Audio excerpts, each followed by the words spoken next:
E aí, meu amigo, tudo certo? Beleza? Estamos aqui para mais uma super videoaula com o seu professor de biologia preferido, professor Roque Alves. E na aula de hoje nós vamos dar continuidade ao estudo sobre o reino animal, que é esse reino que inclui seres vivos heterótrofos, pluricelulares e com aquela célula mais complexa que é a célula eucarionte. Nós já apresentamos aqui vários filos dentro do reino animal, o filo dos poríferos, dos quinidários e dos vermes, plateumintos e nemateumintos. Então, na aula de hoje, nós vamos falar sobre um novo filo dentro do reino animal, que é o filo dos moluscos. Muito bem, você já deve ter ouvido falar esse nome molusco alguma vez na sua vida, certo? Então, vamos falar um pouquinho sobre quem são os representantes dos moluscos e quais suas principais características. Primeiro, quem são esses representantes, esses seres vivos que fazem parte do grupo dos moluscos? Nós temos, no ambiente terrestre, nós temos os caracóis, as lesmas e os caramujos. São moluscos que vivem na terra, certo? No ambiente aquático, nós temos um outro grupo, que são os animais conhecidos como os polvos, as lulas e os náutilos. São animais que se movimentam, são grandes predadores do ecossistema aquático. E nós temos outro grupo bem diferente, que são os moluscos que possuem duas conchas, que no caso são as ostras e os mexilhões. Então perceba que dentro do grupo dos moluscos existem seres vivos muito diferentes, certo? E o que faz com que todos esses seres vivos tão diferentes façam parte desse grupo, desse filo chamado de filo dos moluscos? É porque eles possuem o corpo mole. Então a principal característica dos moluscos é a presença do corpo mole. E é por isso que seres vivos tão diferentes e adaptados a condições tão diferenciadas fazem parte desse mesmo grupo, que é o grupo dos filo dos moluscos. Muito bem. Dentro do reino animal, que é um grupo muito diverso, nós possuímos milhares de seres vivos diferentes. Os moluscos eles estão em segundo lugar no maior filo de representatividade dentro do reino animal. Então, como você pode ver nesse gráfico aqui, os artrópodes, eles são os animais que existem em maior quantidade dentro do reino animal, o maior número de espécies catalogadas. E os moluscos estão em segundo lugar. Então você pode perceber que esse grupo de animais representados pelo corpo mole, os moluscos, existe um número muito grande de espécies de moluscos. E nós vamos estudar um pouquinho sobre a classificação e as características desse grupo agora. Muito bem. Então nós aprendemos aí, quais são as principais características. A principal característica dos representantes dos moluscos é a presença de um corpo mole. Mas existem algumas características que são comuns a vários outros grupos de animais. Por exemplo, os moluscos, eles são animais triblásticos. Você lembra o que é um animal triblástico? Um animal triblástico é um animal que apresenta 3 folhetos embrionários, que é a mesoderme, a endoderme e a ectoderme lá no seu desenvolvimento embrionário, certo? Se você não está lembrando dessas características, dá uma olhada na aula de introdução ao reino animal. Então, os moluscos são animais triblásticos. Agora, uma grande novidade que surgiu nesse grupo foi a presença do celoma. No grupo anterior que nós estamos estudando os animais de acordo com a linha evolutiva, os nemateumintos, que são os vermes de corpo cilíndrico, eles possuem o chamado de pseudoceloma, que é uma pequena quantidade de celoma, certo? Agora, o que diferencia, em grande parte, os moluscos dos outros representantes que nós estudamos anteriormente a eles, é a presença do celoma. Então o celoma surgiu nos moluscos e todos os representantes que surgiram depois já vão possuir o celoma, de acordo com a árvore evolutiva que você está vendo aqui. Perceba que a presença do celoma possibilitou os moluscos a possuírem uma série de órgãos, um espaço fundamental para que uma série de órgãos possa ser desenvolvido. Então lembra aí, os plateumintos, que são os vermes de corpo achatado, eles são animais triblásticos acelomados. Os nemateumintos, eles são triblásticos pseudocelomados. Agora, os moluscos são os primeiros grupos de animais triblásticos a possuir celoma, certo? Que foi uma grande evolução que surgiu dentro do reino animal. Isso é muito cobrado em questões de vestibular e concurso. Muito bem. Então, além de ter o corpo mole, de serem animais triblásticos, de serem celomados, outras características você sabe que são representantes dos moluscos. Eles são animais que possuem a simetria bilateral. Lembra o que é isso? Corpo dividido em duas partes iguais. E os moluscos são animais protostômios. Você lembra o que é o animal protostômio? Então lembra aí que o animal protostômio é um animal em que no processo de gastrulação, da formação da gástrula, que é o terceiro estágio de desenvolvimento embrionário dos animais, essa aberturinha de baixo aqui chamada de blastóporo pode dar origem à boca ou pode dar origem ao ânus, certo? Os moluscos, eles são animais protostômios. O que é isso? Esse blastóporo aqui, ele vai dar origem à boca primeiro, certo? Para depois ser formado o ânus, certo? Então, os moluscos são protostômios porque esse blastóporozinho forma a boca primeiro. Então, daí vem o nome proto, que significa primeiro, né? E o estoma, né, que significa boca, que surgiu primeiro do que o ânus. Muito bem. Então são as características embrionárias e as características típicas aí dos moluscos, certo? E os moluscos, eles têm o corpo dividido em três partes, que são a cabeça, o pé e a chamada de massa visceral, né? A cabeça, como você pode ver aqui nesse exemplo desse caracol, né, você pode perceber que na cabeça você tem os órgãos sensoriais ali, né, onde vai ter uma boa parte dos neurônios, dos gânglios, que nós vamos falar daqui a pouco. O pé é a estrutura de locomoção, que vai variar de uma classe de molusco para o outro, certo? E a massa visceral é esse local onde estão os órgãos aqui, onde você pode perceber a presença do coração, do estômago, de glândulas digestivas, certo? De estruturas reprodutoras. Então essa é chamada de massa visceral, certo? Aqui nós estamos falando de um representante terrestre, que é o caracol, mas perceba aqui, ó, que numa ostra o processo não é muito diferente. Você tem estrutura respiratória aqui, que são as brânquias, a massa visceral, e perceba que o pé, no caso de uma ostra, de um mexilhão, serve para realizar a fixação, né, num determinado substrato ali, porque eles são seres vivos fixos. Então, o que eu quero que você saiba agora é isso. O corpo dos moluscos é formado por cabeça, pé e a chamada de massa visceral. Perceba que um outro representante, que são as lulas, né?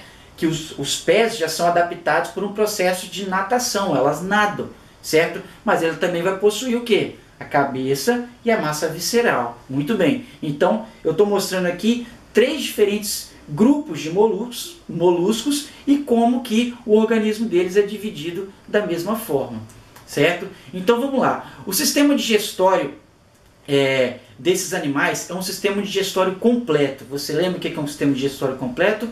É um sistema digestório com boca e ânus, certo? Então esses animais já possuem o sistema digestório completo, com alguns representantes anteriores que eu mostrei para você, como é o caso dos nemateumitos. A digestão pode ser extra ou intracelular, mas uma característica que diferencia o sistema digestório dos moluscos de qualquer outro grupo é a presença dessa estrutura chamada de rádula, que é uma estrutura de raspagem, que existe dentro dos grupos dos gastrópodes, que são o caracol, a lesma e o caramujo, e os cefalópodes, que nós vamos falar daqui a pouco, que é o polvo e a lula. Esses animais vão possuir uma estrutura de raspagem, né, muito característico desse grupo, chamado de rádula. Então, se você vê numa questão de vestibular, por exemplo, que o ser vivo possui rádula no seu sistema digestório, né, você pode ter certeza que se trata de um molusco, certo? Só as ostras, os mexilhões, que não vão possuir essa estrutura. Agora, todos os outros representantes vão possuir a rádula, que é essa estrutura de raspagem tão interessante aí dentro do grupo dos moluscos. Muito bem. Como que é o sistema nervoso de um molusco? O sistema nervoso de um molusco é um sistema nervoso ganglionar, né? Onde você vai ter gânglios, que são conjuntos de neurônios espalhados por todo o corpo. Você vai ter os gânglios cerebrais, pedais e viscerais, cada um conjunto de gânglios localizado nas divisões específicas do corpo desses animais, o que vai possibilitar a formação de órgãos sensitivos e tentáculos, né, no caso dos polvos e das lulas, beleza? Então o sistema nervoso ganglionar, bem característico aí dos moluscos.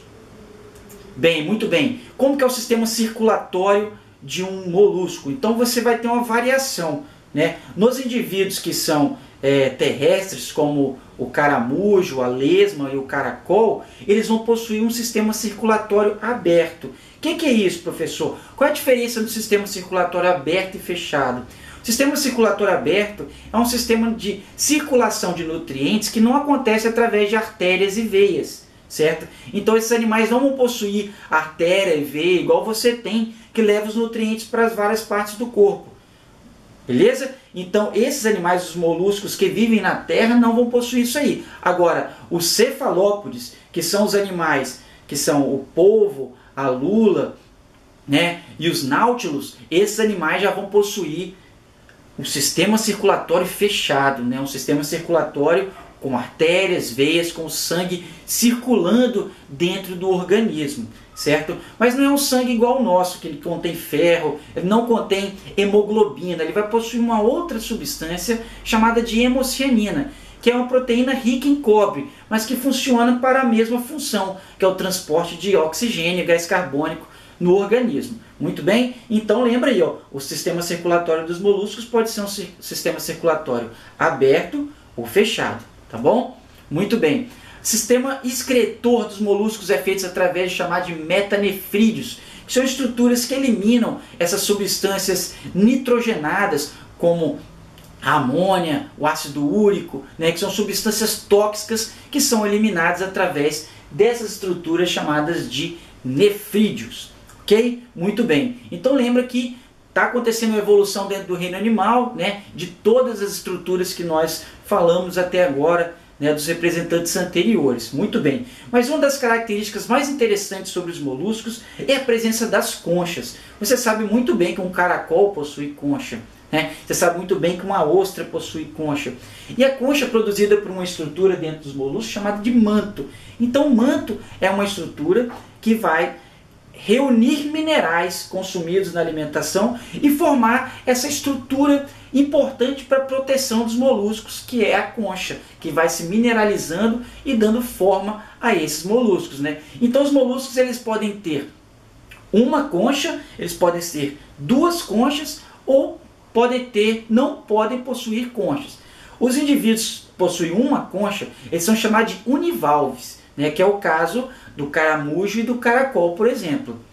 Eles podem possuir duas conchas e eles são chamados de bivalves, como é o caso das ostras e dos mexilhões. E eles não podem possuir concha.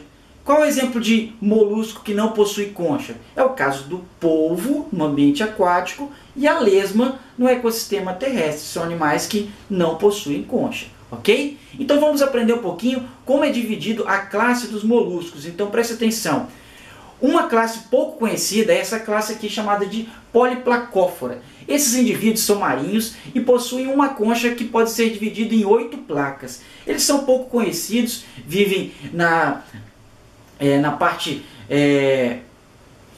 do oceano, né? Porque aquela parte bentônica que eles ficam lá no fundo do oceano, e percebo que eles parecem uns tatuzinhos, né, cara? Mas eles são moluscos, é uma concha que você está vendo aí. É uma espécie pouco conhecida, essa classe Polyplacóphora. Tudo bem? São indivíduos marinhos, tá? E nós temos outra classe que também não é muito conhecida, que é a classe Escápoda, que inclui esse ser vivo aqui chamado de dentário, que ele vai possuir um corpo alongado, uma concha curva, e geralmente esses seres vivos eles ficam enterrados na areia, né? Capturando os nutrientes, capturando os organismos que vão servir de alimentação para ele. É uma classe pouco conhecida também.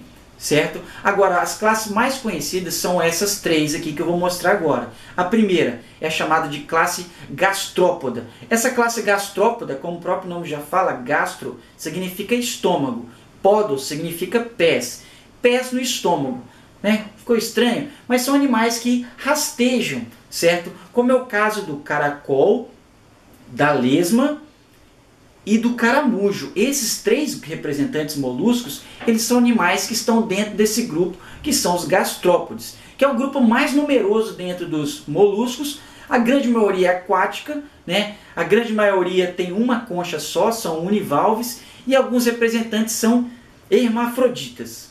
O sistema respiratório dos gastrópodes pode variar de um ser vivo para o outro. Para aqueles que são aquáticos, a maior forma de a respiração é a respiração branquial, que consegue extrair o oxigênio da água. Muito bem. Mas nos indivíduos que são terrestres, você pode encontrar respiração pulmonar e respiração cutânea, que é feita pela pele. É por isso que muitos moluscos ele vai ter aquela pele úmida, né, característico de representantes que fazem a chamada de respiração cutânea. Muito bem, então perceba que dentro dos gastrópodes, que são esses caracol, lesma e caramujo, os indivíduos que são aquáticos respiram através de brânquias e os indivíduos que são terrestres podem ter uma respiração que pode ser pulmonar ou cutânea, respiração pela pele, ok? Muito bem. Agora, o que pode cair para você no seu vestibular? O que mais cai dentro desse grupinho, dentro dos moluscos, são os gastrópodes, né? Então nós temos aqui, ó, esse caramujo que ele é um hospedeiro intermediário para um verme, né, que é o Schistosoma mansoni, que nós estudamos lá no filo dos plateumintos. Então essa doença aqui, que é a esquistossomose, é uma doença que possui um caramujo como hospedeiro intermediário para as larvas, né, do Schistosoma mansoni, que são vermes que causam a barriga d'água ou esquistossomose. Então se você quiser ficar craque aí nos representantes moluscos, saiba que uma das principais questões vestibulares que caem sobre moluscos falam sobre a barriga d'água, a esquistossomose, que é uma doença causada por verme, mas possui um caramujo como seu hospedeiro intermediário. Então é importante você saber disso.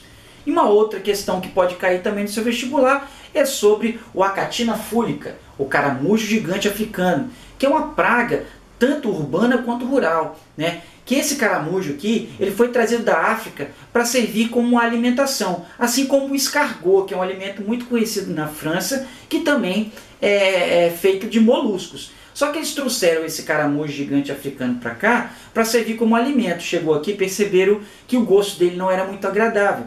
E esse animal foi liberado no ambiente sem qualquer forma de controle.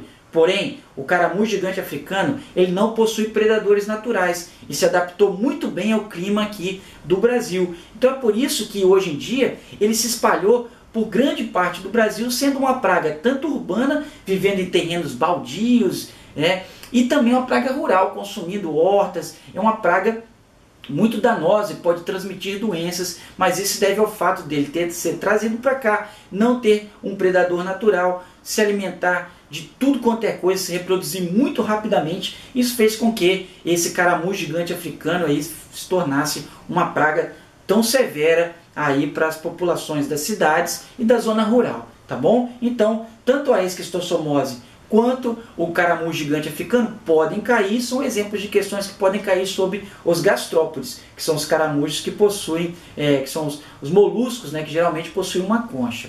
Muito bem. A segunda classe é a classe dos caramujos, dos moluscos aquáticos, no caso são cefalópodes. Céfalo significa cabeça, podos significa pés. São os indivíduos que possuem pés na cabeça. Quem são os cefalópodes? Nós temos o polvo, a lula e os náutilos, certo? Então eles têm os pés transformados em tentáculos, olhos muito bem desenvolvidos e são grandes predadores do ambiente aquático. Então, se você fosse um peixinho, você ia morrer de medo de um polvo, de uma lula, porque eles são grandes predadores do ecossistema aquático, certo? Então, o polvo é um representante muito interessante, né? Conhecido como octopus, que ele tem 8 pés, né? E ele possui uma capacidade de camuflagem muito interessante, né? As suas células especializadas, chamadas de cromatóforos, mudam de cor rapidamente, fazendo com que os polvos eles consigam ter a melhor camuflagem da natureza em relação aos outros animais. Tudo bem? Então isso é uma característica muito interessante sobre o polvo. Então ele possui essas ventosas também que vão auxiliar na fixação do ambiente, na captura das presas, certo? Então é uma estrutura de captura de presas muito eficiente que os polvos possuem. Dentro desse grupo dos cefalópodes, além dos polvos, nós temos a lula, que são uns animais muito grandes que podem chegar a tamanhos enormes, né? Verdadeiros monstros marinhos, né? Que já foi relatado aí por alguns pescadores. Então a lula é um animal que vai possuir uma concha interna, certo? Respiração branquial, como o polvo,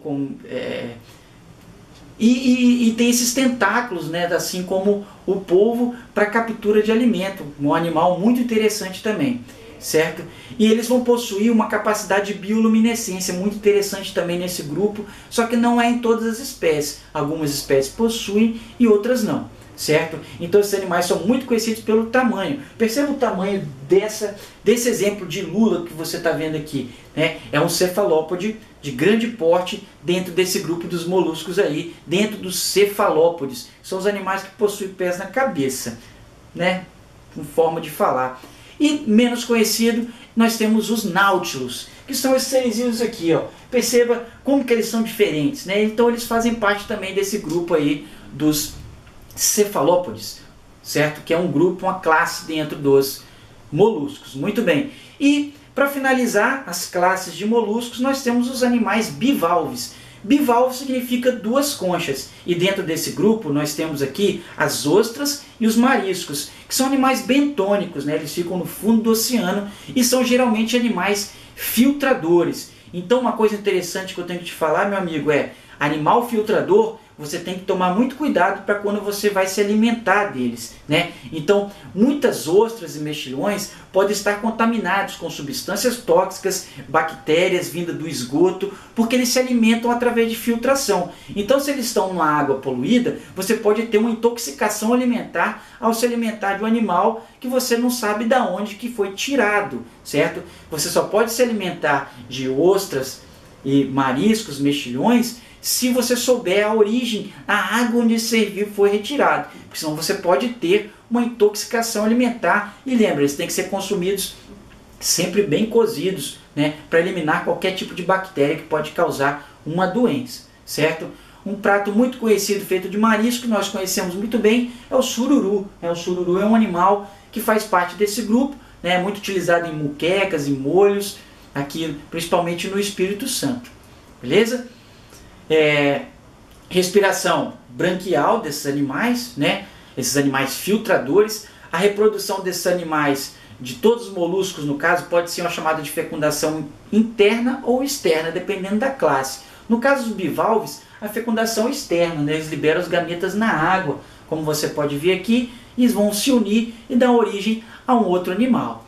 E uma característica muito interessante sobre os bivalves é a formação das pérolas. As pérolas são muito valiosas, né, que são minerais produzidos por moluscos.